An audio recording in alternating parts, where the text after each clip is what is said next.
jirtu jirtu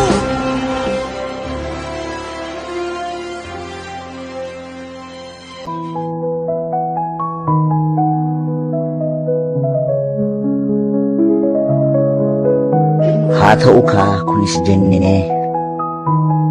silas waaqa komatuure waan inni jedhe diduure hin ammaate kan si'anaa kaanoo tole maal jenna gaa kan kee kana jirtu jirtu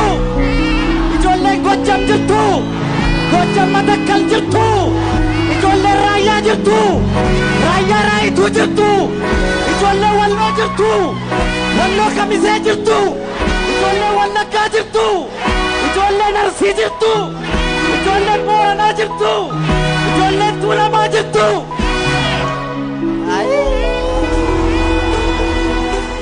situ akka ummatatu akka kee warra nu goomatuuf seenaaf aadaa Oromootu aartiidhaan mul'ate gaabonnis hin deebisnu hin mallakkuu roobsinee seenaa kee seenaaf dhiifneerra haa ta'u kaa kunis jennee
iddoo adda addaarraa kan dhuftan ana haa dhufu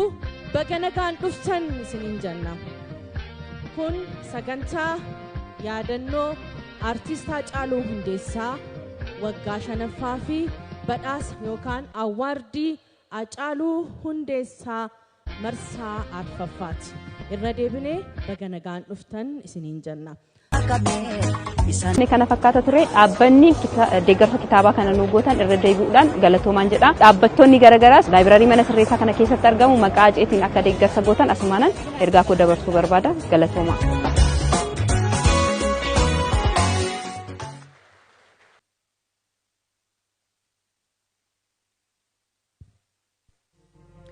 Chaansuudhaan dubartii cimtuu